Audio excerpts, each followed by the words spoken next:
So the future of drone journalism is, I think, a game changer for the industry of journalism, but also for just a lot of commercial industries as a whole. We're seeing drones being accepted as a technology in many different industries because they're an extra tool in the toolbox. They're not necessarily something that's solving world hunger, for example, but they are a tool in the toolbox to create efficiencies. So when you think about journalism and being able to capture imagery, unique imagery from a different perspective, that's what drones bring to the table. TV shows and movies and commercials where they're using drones to capture imagery from a very different perspective. And I think from a journalism perspective, that's going to be very important.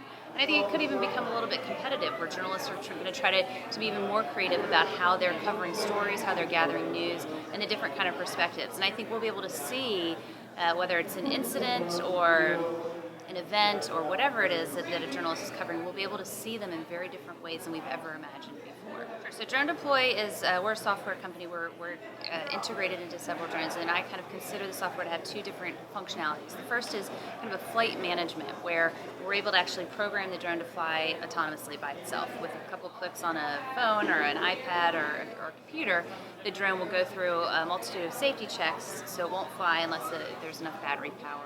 If it'll check the terrain, it'll check the weather, etc. So it'll go through these safety checks, and then once the drone passes those, it goes up and flies its mission, and it's really hands-off for the user, which makes it very easy. And then so the drone goes up and flies its mission. And the second part of the functionality is the aerial imagery that it's collecting.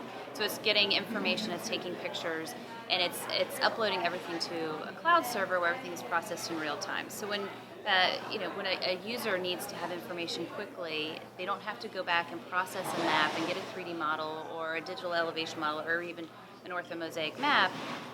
Days later, they can actually get that imagery in their field or on their device in their hand. So agriculture is probably one of the no pun intended, but the lowest hanging fruit industry for drone deploy. Construction and mining, and even real estate, or even journalism. There's a lot of different commercial markets that we can focus on, but agriculture is one of the biggest. So if you're a farmer and you're in your field and you're flying your mission and the drone's going and taking pictures, you're able to see on your phone this map, so you can see if there's an area of your field there's an irrigation problem, or there's something wrong with your crops. You can go right there, right then, and see what the problem is, instead of going back to your home or your office, downloading images, waiting hours or days, and then seeing that there's a problem, which then could be too late. So our sweet spot is all really in providing real-time, immediate, actionable information.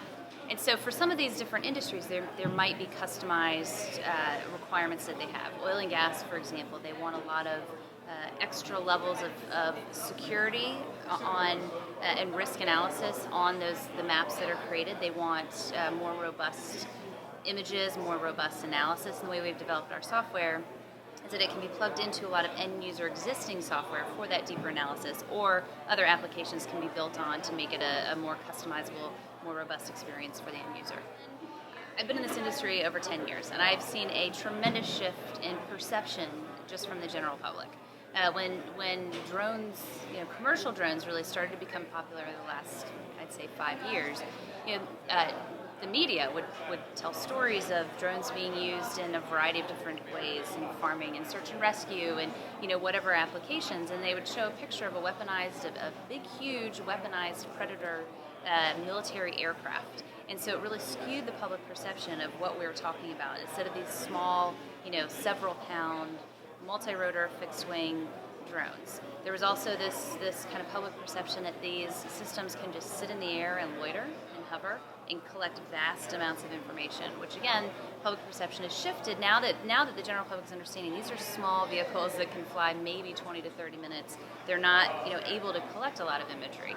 And so just dealing with that over the years, I've personally seen a major shift with an acceptance of the technology. There's still a lot of issues with privacy and just more widespread use. I think there's a nervousness of too many of these systems in the air. But I've seen more of an acceptance and understanding what the technology can do.